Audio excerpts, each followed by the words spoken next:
तो इंसान, आज की क्लास में हम सीखेंगे how to use machine. Machine का यूज कैसे करना है। वैसे तो हम सभी मशीन की नॉलेज लेंगे आज, लेकिन ये हमारी डायसन मशीन है, इसके बारे में हम ज्यादा जानेंगे क्योंकि मैं बहुत समय से डायसन मशीन का यूज कर रही हूँ और मैं ही नहीं, मेरी जितनी भी ब्रांचेज है या मेरे जितने भी स्टूडेंट्स हैं इसी मशीन पे काम करते हैं। ये बहुत ही बढ़िया चलती है। इन मशीनों का यूज इंडस्ट्री और एक्सपोर्ट हाउस में ज्यादा होता है। ये मशीन नॉइज फ्री है, बिल्कुल भी आवाज नहीं आती और इसकी मोटर इस मशीन के अंदर ही होती है। आपने देखा होगा काफी मशीन को जिसकी मोटर बाहर लगी हुई होती है और बहुत सारी आवाज करती है, लेकिन इस मशीन में ऐसी आपको कोई प्रॉब्लम नहीं आने वाली।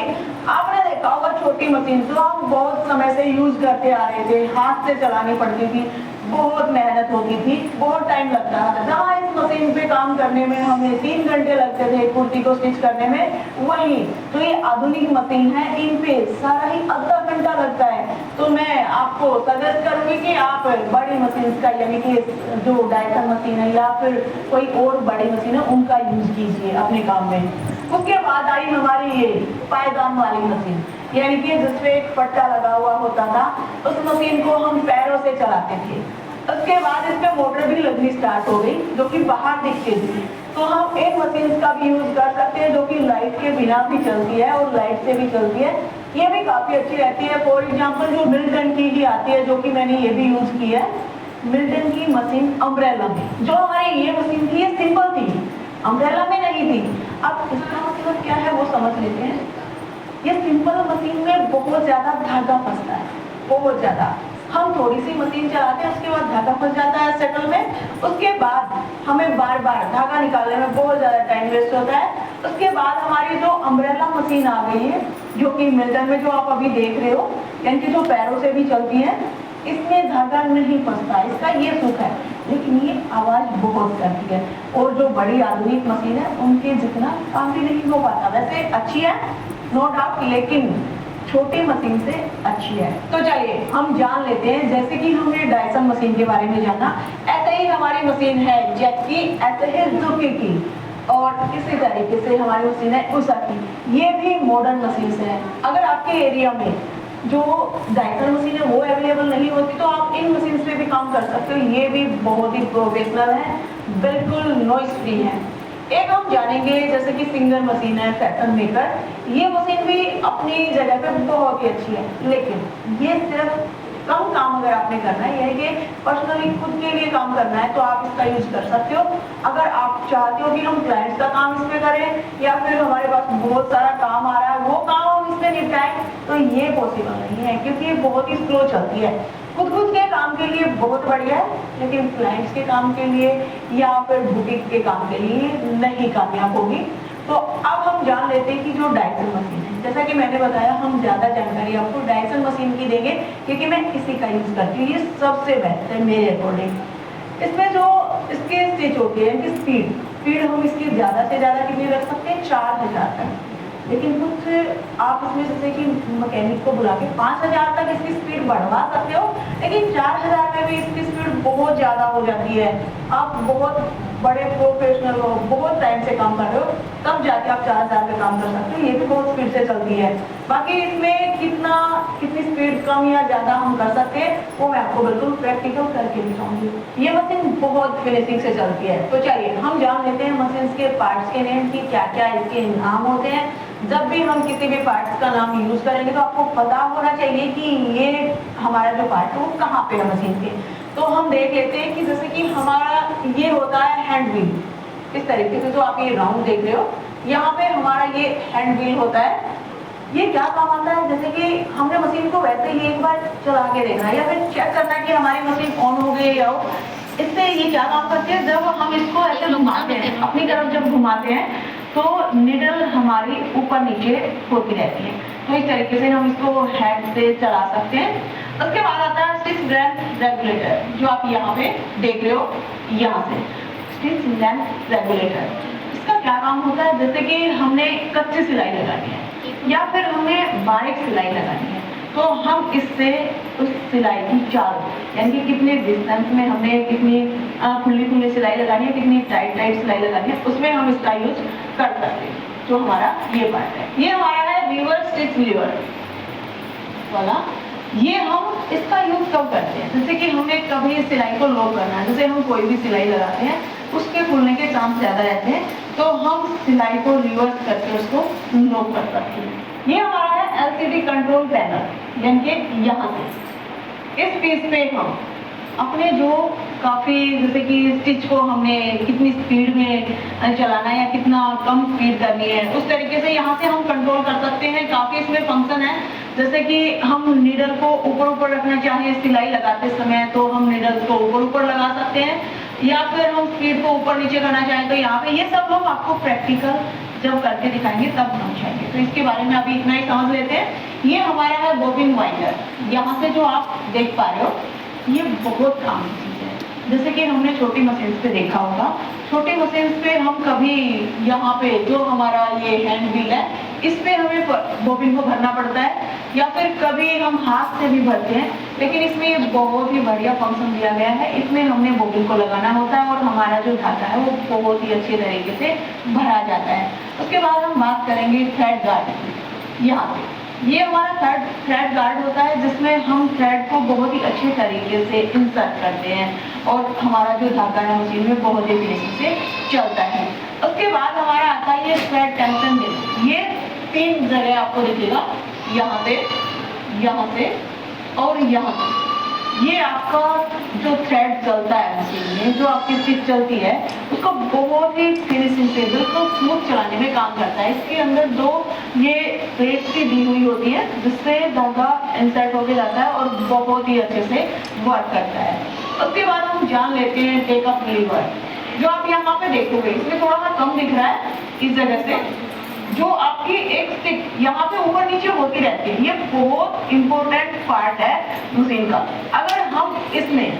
अगर इससे टेकअप लेवल में हम थ्रेड को नहीं इंसर्ट करेंगे तो हमारी मशीन थ्रेड उठाएगी ही नहीं, चलेगी ही नहीं। तो ये सबसे इंपॉर्टेंट पार्ट है हमारी मशीन का। उसके बाद हम देख लेते हैं ये प्रेशर फुट। यहाँ से जो रेगुलर हमारा प्रेशर फुट लगा रहता है मशीन में, तो इसका भी यूज हम प्रैक्टिकल जब सीखेंगे तो उस टाइम आपको समझाएंगे। उसके बाद हम जान लेते हैं फिट डॉग। यहाँ पे ये फिट डॉग कौन सा होता है? जैसे कि आपने देखा होगा दाती मशीन में जो छोटी छोटी दाती से होती है, उसको हम फिट डॉग बोलते हैं। ये भी जब हम स्टिच लगाएंगे तो तब आपको समझाएंगे। उसके बाद फ्रंट पैलेट, जैसे कि आप यहाँ पे देख पा रहे हो ये वाला पीस, ये हमारा फैब्रिक को संभालने में बहुत ज्यादा हेल्प करता है। तो ये बहुत काम की चीज है, यानी एक तरीके से अगर हम देखें तो मशीन का हर पार्ट बहुत वैल्यूएबल है। तो चलिए, ये आप देख रहे हो कितनी सारी नीडल। इसमें हम आपको क्या दिखाना चाह रहे हैं, इसमें आपको ये 2 स्क्रू दिख रहे होंगे। यहाँ पे आपको दिख रहा होगा एक ये स्क्रू और एक ये स्क्रू। यहाँ पे जब आपकी नीडल यहाँ से जो आपकी नीडल टूट जाती है, ये टिप आपको जो दिख रही है ये टूट जाती है, इसको हमें चेंज करना होता है। तो हम चेंज कैसे करते हैं? यहाँ से इस स्क्रू के ऊपर, इस स्क्रू से हम इसको ओपन करेंगे और नीडल को चेंज कर लेंगे। ये स्क्रू हमारा क्या काम आता है? कई बार हमें जो हमारा प्रेशर फुट है वो चेंज करना होता है, सिंगल फुट पे लगाना होता है, या फिर वापस से रेगुलर फुट जो होता है वो लगाना होता है, तो हम उस टाइम पे इस स्क्रू का यूज करते हैं। नेक्स्ट टॉपिक के बारे में जानते हैं। जैसे कि आप देख रहे हो ये नीडल है, लेकिन इसके भी कुछ पार्ट्स हैं, तो एक बार जान लेते हैं हम। यहाँ से इस पार्ट को हम पॉइंट बोलते हैं। यहाँ पे जो आप देख पा रहे हो, यहाँ से ये नीडल की टिप होती है, यहाँ पे नीडल की आई होती है, जो कि आप यहाँ पे देख पा रहे हो, जिसमें हम धागा इंसर्ट करते हैं।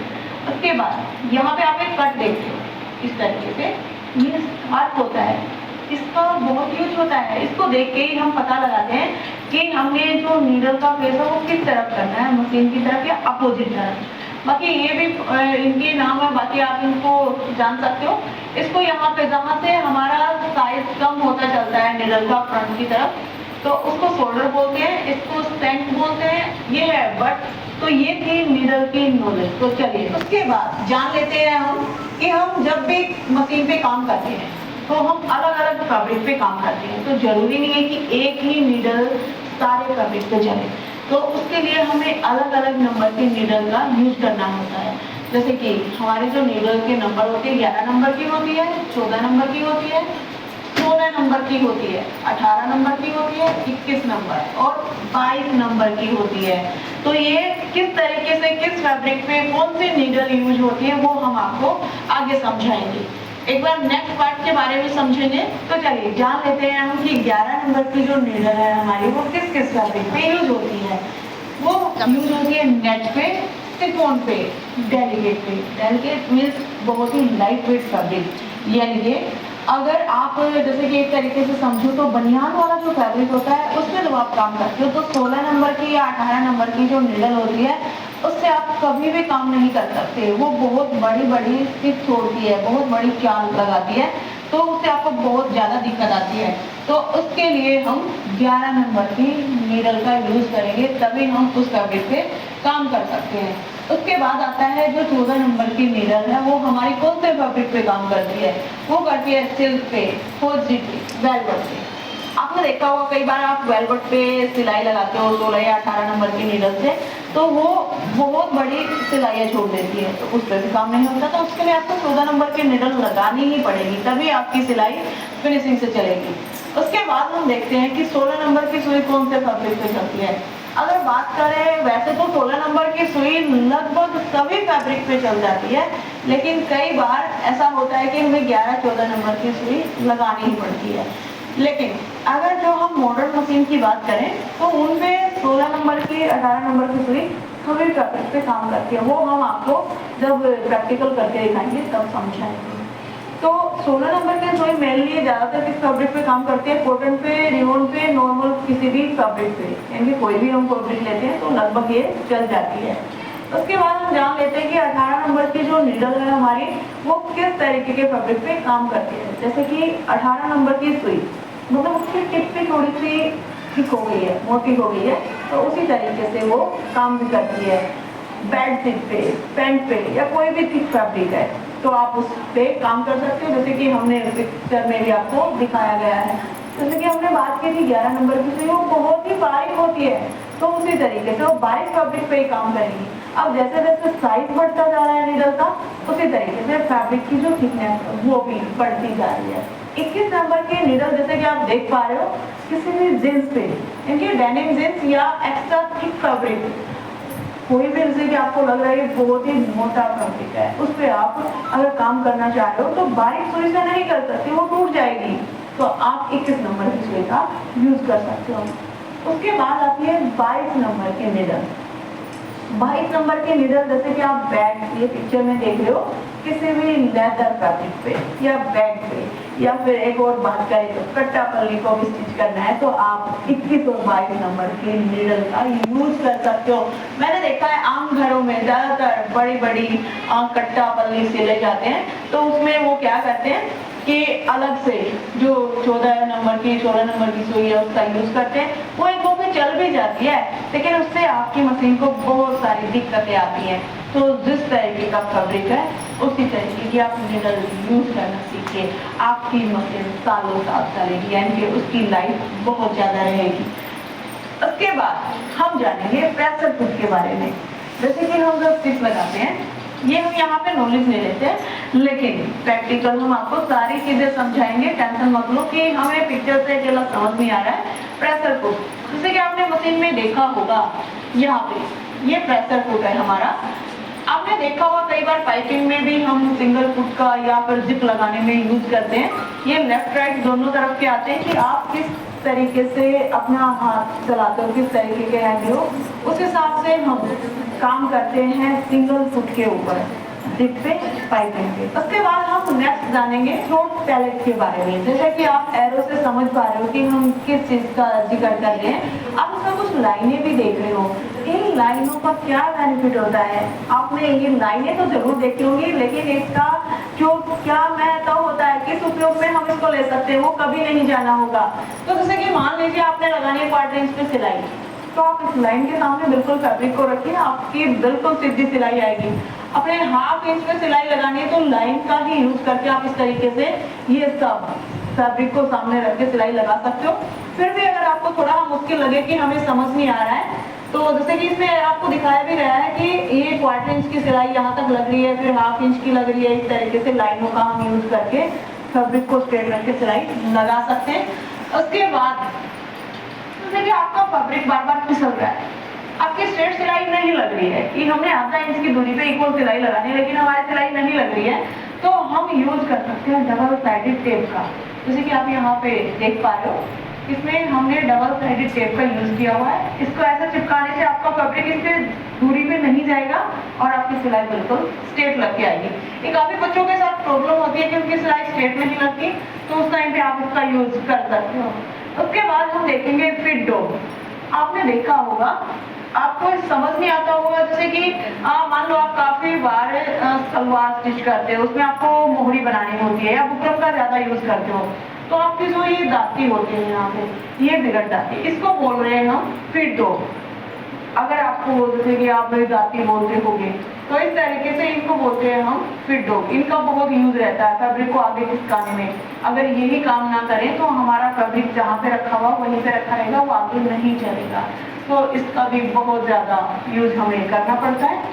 उसके बाद जानेंगे बॉबिन केस और बॉबिन के बारे में। वो आप पिक्चर से ही समझ गए होंगे कि हम किस बारे में बात कर रहे हैं। ये आपको हॉस्पिटल में डाली हुई दिख रही है। तो उसके बाद हम बात करते हैं हमारा बॉबिन वाइंडर। उस टाइम हमने छोटी छोटी पिक्चर आपको दिखाई थी, लेकिन अभी आपको बहुत ज्यादा हाईलाइट हो रहा है कि हम किस बारे में बात कर रहे हैं। यहाँ पे ये हमारा बॉबिन वाइंडर असेंबली है। यहाँ पे ये पूरा का पूरा जो पीस दिया गया है इस तरीके से, तो इसमें हम बॉबिन को डालते हैं और हमारा थ्रेड बहुत ही इजीली एकदम से भर जाता है फिनिशिंग के साथ, हमें कुछ भी एक्स्ट्रा मेहनत नहीं करनी होती। उसके बाद हम जानेंगे यहाँ से स्टिच लेंथ रेगुलेटर, क्योंकि आपने पिक्चर में देखा था यहाँ से, तो अपनी जो स्टिच है वो बड़ी छोटी कितनी करनी है, आप इसमें ये नंबर देख रहे हो इस तरीके से कि कितनी लूज करनी है, नॉर्मल सिलाई रखनी है, तो ये भी हम जो प्रैक्टिकल करेंगे तो उस टाइम आप समझ पाओगे। तो चलिए हम जान लेते हैं नी लिफ्टर के बारे में। क्या होता है नी लिफ्टर? जैसे कि आप पिक्चर में देख पा रहे हो, इसको हम नी लिफ्टर बोलते हैं। इसका क्या काम रहता है? जो हमारा रेगुलर फुट होता है या सिंगल फुट होता है, उसको ऊपर नीचे करने में इसकी बहुत ज्यादा हेल्प मिलती है हमें। हमारे जो हैंड है वो बिल्कुल फ्री हो जाते हैं। हम नी के साथ, घुटने के साथ इसको साइड करेंगे और हमारा फुट ऊपर उठ जाता है। इससे हम बिल्कुल अच्छे तरीके से काम कर पाते हैं, एक्स्ट्रा काम हमारा बन जाता है। वैसे हमारा